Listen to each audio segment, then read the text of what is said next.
Hey guys, and today I'll be playing Be My Muse. I never liked crowds. I've always avoided them when I could. Being with a few people was fine, but being in a large crowd full of strangers made me want to recede into myself. I used to draw a lot when I was in crowds, had a notebook and a pencil with me when I was in school or in public areas.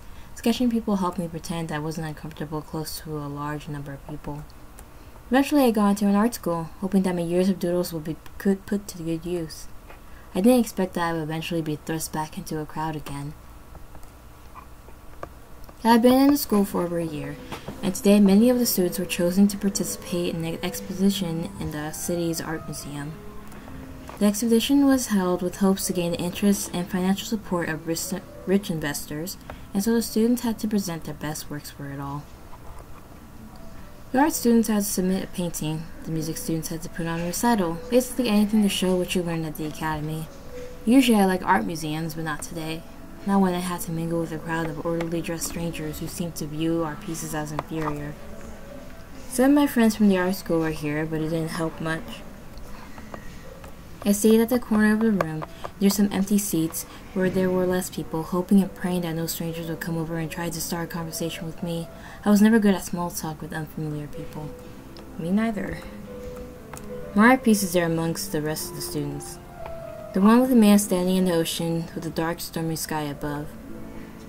My name was Jolene. It almost feels like it didn't belong there. It's so plain and sad. I just couldn't find the right inspiration for it. I had no muse. The time limit and the anxiety of it being displayed here did not help. The more I looked at the painting, the more I hated it. I need to get out of this hall. The voices are deafening. There's too much movement. I moved stealthily to a large doors, dodging around people and slipped into the quiet hallways. The sounds of voices and footsteps split away quickly, almost too quickly. But I didn't mind. I was free. I could think clearly now. I began to make my way down the hall at a slow but steady pace. The air was cool and felt nice after the heat from the crowd, but after a while I noticed a rather stale smell in the air, like the smell of a building that has been left empty for a long time. The sound of fluorescent lighting above suddenly grew louder. The heck? Maybe it was because there was no one around. This is normal. The paintings and sculptures on display looked unfamiliar, but perhaps this was an old wing of the art museum that I've never been to despite my frequent visits. The carpet and the wallpaper did seem on the older side. I heard something. A voice? A song? Someone was singing, the voice echoing eerily down the corridor. It was a beautiful voice, deep and rich. They sang a song that sounded like a distant memory, something familiar but from a time that no longer existed. I suddenly noticed that I had been completely still, gazing in the direction the voice seemed to be coming from. I had been standing stiff, arms rigidly braced slightly in the defensive pose. It was as if I was transfixed by the unusual voice. How long had I been standing here? The voice seemed to be getting closer. Don't die now. A figure materialized down the hallway, hazy in the darkness. I could not make out any details aside from this person being very tall. A pang of fear shot through me, but I could not leave. The voice grew steadily louder, the song more wild. I didn't want to leave. I could only watch as the figure drew closer. Hey, Jolene. Finally, I told you Jolene was fine. The familiar voices seemed to unstiffen my body. I turned around. Almost instantly, the voice stopped. It didn't just fade away, but rather cut off like a radio being turned off or unplugged. My closest friend, Estelle, was making her way down the corridor, holding up her dress a little so it wouldn't drag on the carpet, and running as fast as her heels would allow her to. Seeing her felt like a wave of relief. However, the relief was cut short at the sight of Salvador. He stood further down the corridor, arms folded and with a grimace of in space. I instinctively returned his disgust expression. Guess we don't like each other. Jolene, please don't run off like that again. I got worried when I couldn't find you back at the expedition. I went around asking everyone where you went. She spoke in her usual quick, excited way, but there was a frantic look in her eyes as she clasped her hands dramatically. Susan just left the expedition without telling anyone, and no one could find them anywhere. I was so worried when we were in the hall, too. Lucy probably ran off to make out somewhere in the museum or something. I don't get why everyone's so worried. Sal spoke in a low, frustrated voice. Also, MC, don't you think I'm here willingly? It's still dragging me out here to look for you. I saw you leaving the hall, which, you know, we've been told not to leave when the expedition is on, so you're lucky I didn't tell our professors. I told her I saw you, then she demanded I go with her to find you. I didn't demand to drag you, Sal. You agreed to look for MC with me. I did not. You told me you visit this museum often, so you knew your way around, and that you knew which wing MC liked to visit, and so you're a stalker or something. A full-blown argument was brewing. Estelle seemed to be keeping her dignity, but Sal's face was growing slightly red. Look, are we done here? We should just go back to the hall. I'm pretty sure it's almost time for the recital. We have a few songs to perform, and you better not blow out your voice before it. Oh, the recital, yes, okay. Come on, MC. You promised you would listen to me sing, right? You can stand near the doors if you feel uncomfortable with so many people around and just listen. I'll come see you when the recital is over and we can find a nice, quiet place to just sit and talk, okay? I nodded with a grateful smile. It was a blessing to have an understanding friend like Estelle. We've been friends for years. Even though she was far more extroverted than I was, we got along well, able to cater to our different interests. There were times I did wonder if it would be alright if we just be something more. I did wonder what it would be like to spend our lives together. I didn't dare ask her. I was happy with our friendship, and after some mulling over, I felt it would be best to wait for her to return the feeling so it wouldn't be so awkward. I'm going back to take care of my baby. Better make sure it's all tuned up for the recital. Do you still call your violin a baby? I cannot help saying. Yes, because it is. It's my most prized possession. I'm leaving now. Better come back to the hall before anyone misses you. Or don't. I don't care. With that spiel, Sal turned on his heels and strode back to the recital hall. I suddenly noticed the corridor around me looked familiar again. The covers were the same carpets and the wallpapers I have seen throughout this area of the museum. What's that loud sound? Just hearing in the background. The paintings were the ones I passed by so many times during my visits. There was no longer the musty smell of the loud fluorescent lights. I didn't have time to wonder about it. Estelle was already ushering me back to the hall, holding me by one arm, excitedly talking about what we could get for dinner tonight after the event was over. The recital went smoothly. I stood at one of the doors of the hallway, away from the crowds, listening and gazing at the stage. Estelle sang with the rest of the singers. I could just pick up out her lovely voice from the rest of the voices. She could not get the coveted solo parts of the melody, which she had expressed disappointment in. But as it was, she seemed happy to be able to sing to an audience. Her eyes shone, and the subtle smile on her face made the song sound even happier to me. Singing was her joy in life, and it was pleasant to see her enjoying herself on the stage. Sal was with the rest of the orchestra, playing on his precious violin. I could just see him from where I stood, as he sat among the other violinists, not standing out at all. Even though we had not been on good terms for many years, I couldn't help admiring his passion for music. He seemed almost lost in his playing, eyes transfixed on the conductor with a small smile on his face. It wasn't this his unusual and infuriating smug smile, but a serene and joyful one, like he was happy to be where he belonged. Eventually the melody ended. I was expecting an eruption of applause, but the crowd was only generous enough to give a moderately loud, almost dainty-sounding ovation. This really was a tough crowd to please, perhaps feeling that us students were below their refined taste. Or maybe most of them were still holding champagne glasses in their hands and didn't want to put them down. It was now time for refreshments to be served. As tempting as the food and drink provided was, I felt too sick in my stomach to weave my way through the crowd so that I can reach the tables. Not only because of the crowds, but also because the next event schedule will be presenting our paintings. Oof. And I was not looking forward to being paraded in front of the crowd in my amusing-looking painting, especially a crowd with such a superiority in artistic taste. But can they draw themselves? After some hesitation, I once again slipped through the doors into the hallway beyond. I was only planning to stay in the corridor outside the exposition hall, maybe sit on the bench nearby and wait for Estelle. However, something immediately caught my ear. Singing. The same voice from before, and it was much nearer. He seemed to be coming from right around the corner. Curious and also rather irritated that I was so frightened of a mere voice, I decided to confront this mysterious singer. I strode over and rounded the corner in a sharp turn, and ran face first into someone I have never met before. Her dress very flashy. The singing stopped instantly, and he let out a small yelp as something clattered to the floor. I took a step back, surprised by this unexpected meeting. The man gazed back at me. He was so tall that I had to raise my head just to look at his face. In a quick second, I took in his appearance.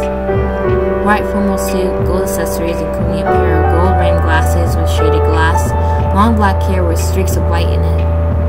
His clothes seemed to imply that he was here to watch the recital as well, like one of the rich, well-dressed investors. However, the way he presented his attire was strange, with his suit and shirt being mostly unbuttoned, his jacket hanging off his right shoulder, and his hair looking a bit wild. I cannot pinpoint what it is exactly, but there seemed to be something very off about him. My apologies. His voice was a deep and, that's a new word I've never seen before, mellifluous as a singing voice. Even when he was simply apologizing, his voice felt pleasant to the ears. He knelt down and reached out to some objects with his left hand. I suddenly noticed that I had caused him to drop a box of paints and brushes after running into him. I'm sorry. I knelt down and began to help pick up the scattered paints and brushes. In a minute, we managed to put everything back into this box, which he shut with a click. I'm sorry for running into you like that. I stammered awkwardly. Also not good at talking to strangers. There's no need to apologize. It was simply an accident, was it not? You grinned at me as we spoke. Yeah. And, you're saying I felt annoyed at myself for being so awkward and being unable to get a full sentence out. I honestly do that too. I really wish I didn't. Yes. Do you have any qualms about my singing? Oh, no. I was just wondering. I heard you singing earlier, somewhere else in the museum, and I was just, trying to find you. I couldn't find the words to fully express what I wanted to ask him. Oh? He beamed, his face brightening up with a look of joy and satisfaction. I am delighted that you were so drawn to my singing that you wished to search for me. If you're questioning why I was singing, I was hired at the very last second as a replacement singer for one who could not make it to this expedition. I was simply practicing when you heard me. Oh well, I'm Jolene, and you don't need to practice alone down the dark, empty hallway. The other singers were all practicing in a separate room. Your friend Estelle was there practicing earlier. I could take you there if you like. Yes, that is true. Well, I appreciate your concern greatly, but it is simply that I do not like crowds much and have a preference for seclusion and silence. I'd much rather practice alone. It was my turn to brighten up. Oh, same. I don't like crowds either. That's why I'm out here. Oh, such a coincidence. Perhaps I could take you away from the crowd for a bit.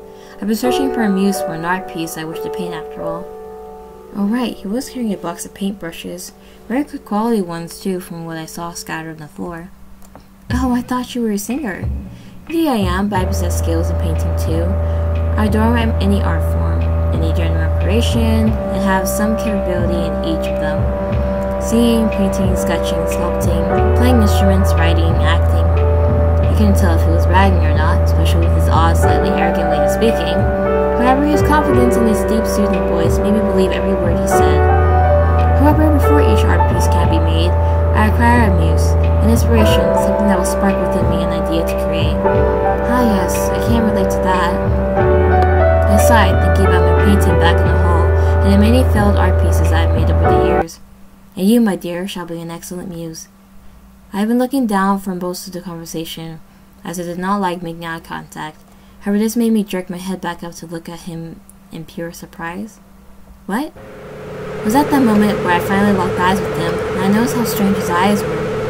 How did I not notice his brightly golden eyes and black sclera before? I gazed at him, my eyes transfixed him both from surprise and from his unearthly yet ethereal eyes. I wish to create a painting inspired by you. I do hope that it is alright, that you will agree. But why me? I'm not particularly attractive or interesting. The man's expression softened. You are beautiful. Perhaps you do not see it yourself. In my eyes, you have a charm to you, a deep allure. You have inspired me greatly when I gaze upon you. Please, will you be willing to be my muse? So all feelings were stirred up and right in front of in front of me from his words. I was flattered, but also disbelief. However, I also felt a deep sense of fear, although I couldn't pinpoint exactly what was making me nervous. If you have a gut feeling like that means you should leave. Why do people get such gut feelings? I have always wanted to inspire people with my art, I guess, like a lot of artists do. This wasn't exactly what I had in mind, since you haven't seen my art yet. Oh, but I have. Yours is the painting of a man standing in the waves by the sea. It is absolutely gorgeous, and the way he paints the sea reminds me of a far lovelier time. I feel my cheeks growing red. Oh, thank you. Thank you so much. It's not as good as everyone else's, but I really appreciate it. I guess, yeah, if you want me to use as your inspiration, I could help out. Excellent. The man was overjoyed, raising his deep voice much louder than before, and immediately turning around in a single motion. He began hurriedly walking down the hallway while he still spoke. Come along now, I have a camera ready in another room. Wait, I promised to wait for Estelle. Please do not concern yourself with her for now, or your other friend Salvador either. You must get to painting this instant while the inspiration is fresh. I think that's suspicious. He isn't my friend, but hey, wait. I was now running down the hall after him. He was so tall that each stride he took was almost twice the distance I could cover in this one step. I don't even know you yet, we just met, and... Ah yes, I have yet to introduce myself. How terribly rude of me. He spoke with the same calmness as he did before, despite him moving so quickly around the corridors. Oh, my name is Zacharias Nemosin. A pleasure to meet your acquaintance. I was thinking that sounded Greek, as in the Greek goddess of memory. Greek goddess of memory? I spoke hurriedly between quick breaths as I could barely be able to keep up with them. He turned to me and grinned, showing his strangely sharp teeth while still keeping up his rapid pace. Now, of course, you used to have a fascination with Greek mythology during your adolescence, yes. He had quite the collection of books on Greek mythology. Suspicious that he knows. I'm delighted that you are so well learned in such matters. How did you know that? Before I could finish my question, Zacharias came to a sudden stop, and I almost ran face first into him again. He held me steady with one hand before I could fall over. His touch surprisingly gentle, then turned and opened an old door made of dark, heavy wood. And as he did, I once again noticed that we were in a section of the art room that seemed completely unfamiliar. The carving and the wallpaper were unusual. I don't recall the museum having such large and old doors. The stale smell was back, and I could once again hear the buzzing of electric lights above me. He ushered me into the room and leaving the door slightly ajar behind us, which I was suddenly relieved that he did. The room was large with lovely carpeting and wallpaper, but it was bare. I turned to him in confusion. Is he gonna turn us into the painting, or are we gonna be trapped in the painting? He simply raised his hands and snapped his fingers. That's when I would run. Instantly, several objects materialized in the room. The center of the room now had a canvas on a stand, a small table beside it, and a comfortable armchair opposite to the canvas. I stood frozen, completely dumbfounded. Zacharias motioned for me to sit on the armchair, which I did with some hesitation, and even then I still sat and stared at him in confusion. He took his place in front of the canvas, setting down his box on the table beside the canvas, and I noticed already had paints, brushes, pencils, a cloth, and a glass of clean water. It seemed like he was already fully prepared for this moment. I could feel faint alarm bells going off in my head, but for some foolish reason, I did not try to get away. I was so startled by his ability to make things appear from thin air. It does, and ringing alarm bells in your head, telling you, hey, we should run. I don't think we could run anymore, but still. Aside from that, I feel as if the moment he began speaking to me, my mind was in a slight haze. First of all, I like to make some sketches. Zacharias replaced the canvas with a large sketch pad, propping it up on the stand and picking up a pencil. Sketches, of me? Yes, well, some sketches are inspired by you. See, it is not just one's appearance that can act and use for art, but rather one's experiences, what one has seen and felt throughout one's life. I don't really get it. Well, say that if you were to create a painting according to some thing, you would create something different from other artists who would do the same task. Your style, which you place upon your canvas, will be inspired by your own experiences, which will be vastly different from the other artists, yes? Yeah, I see what you mean. Zacharias had begun sketching. The sketch was his left hand, still keeping his right arm beneath his jacket. My dear Muse, and I do hope it is alright to call you that, I draw from such experiences to create my art. One's memories, one's past, is an excellent source of inspiration. With your knowledge of Greek mythology, you should know the relation between the gods Minoceum and the 9 Muses? Yeah, she was their mother. She was their mother? It was all their mothers? Correct. Art and the creation of art requires memory, both your own and memories of others. You create based on what you have learned as well as what you or people around you have experienced. Memories are something that I value, something I want to, something I wish to witness more of. What exactly do you mean by the last bit? Zacharias let out a small laugh. That was the first time I've heard him laugh, and it was almost as lovely and musical as his singing. Oh, my Muse, worry not about that. Simply rest in your armchair and allow me to complete my work. I didn't know how to respond. Zacharias began to hum as he drew. Now and then he would lean out from behind the stand and peek at me. Each time he did, I noticed how he had a soft, tender smile. He had a look of pure joy, almost bliss as he worked. But now and then his smile curved a little more, and his eyes were full of longing. His lovely expression became that of desire, almost hunger. At this point, I should have stood up and left. Yeah. I would have made a silly excuse and got out of the room, back to the hall, which felt far safer despite the crowd. But no, I simply sat on the couch, listening to his humming silently, almost as if in a daze. I didn't know how long I stayed in that armchair. At some point, Zacharias switched out his sketchbook for the canvas, and I began painting.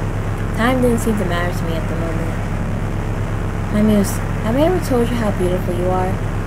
He suddenly said. He sounded a little dreamy, sighing as he spoke. You did. I muttered my answer without much thought. How would you feel about becoming my Muse for much longer? I am far more capable than simply art pieces. There are many more things I can create, and I wish for you to be a part of them. I didn't reply. Will you stay for a little longer? I can provide you with anything you desire. It will be a pleasant stay. I have been alone for a dreadfully long time, and it does get rather lonely, but... Suddenly Zacharias' entire body stiffened. His left arm shot rigidly to the side, causing him to make a stray stroke of paint across his canvas and knock over the glass on the table. He fell to the ground and broke into a few pieces. The noise made me sit up, blinking like I had just woken up from a daydream. Zacharias was standing completely still. His face looked away from me, and while I could only see a part of his face, his expression looked uncomfortably dark. He seemed to be listening to something, so I did too. And I heard for a brief second what sounded like a distant, muffled shriek. Oh my goodness, I seem to have knocked over my paint water. Zacharias' expression only had snapped back to his usual cheerful grin, so quickly that I wondered if I only imagined his dark expression. Excuse me, Muse, I must remove these glass shards and obtain a new glass. You need to help me. He said quickly as I made a motion to stand up. Please remain seated. I shall only be gone for a minute or so. I bent down to carefully pick up the broken glass, headed towards the door. Before he left, he turned and said to me, in a far lower voice than he had ever used before, remain seated. Yes, I replied with my lips before I even thought about it. After he left, I did immediately stay in the armchair for a while, staring off into space. 2 minutes passed, and I began to wonder how I got here in the first place. I felt almost difficult to achieve my memories, even recent ones, although I didn't know that the haze in my mind was beginning to clear up slightly. Ever since Zacharias left, I no longer heard his voice, and I was able to think a bit clearer. I tried to remember how I came here. I followed him down the corridor, which looked different from the rest of the art museum. Oh right, I was at the art museum. I was here for an exhibition, and my friend Estelle was here too. Still, I promised to meet her after the recital. Yet I was here, staying for who knows how long. A complete stranger. I wanted to date me for some reason. I had to go find her, and also tell Zacharias I had to leave. And though I had an uncomfortable sensation in the back of my mind that he might not be happy with it. I got up in the armchair. As I did, I happened to glance at the canvas on the stand. A little pang of curiosity struck me. Even though I knew I had to look for Estelle, my fascination for art got the better of me. I wanted to see what Zacharias had drawn. I walked over to the canvas. On it was an unfinished portrait of myself, marred by the stray strokes of the paint he had made. It was an uncanny lifelike, and also beautiful, even though it was incomplete and lampshade in the lighting. I admired these careful brushstrokes and how the exact proportions were. Then I flipped open the sketchbook he left on the table. There are sketches of me. Many, many sketches. Far too many for him to have drawn in the time I was sitting there. Sketches of me doing things around my home. Huh? Sketches of me eating food I enjoy. Sketches of me in class. Sketches of me sleeping in my bed. There are even sketches of my childhood home. All of them are perfect replications of my appearance in those locations. Oh, he didn't stalk us. He just looked through our memories. I slammed the book shut, making me feel disturbed. While I waited, I had to get out of here. Silently, I made my way to the door and looked out. The corridor still looked unfamiliar. I almost swore it changed a little from before. I don't recall it being this long or dark.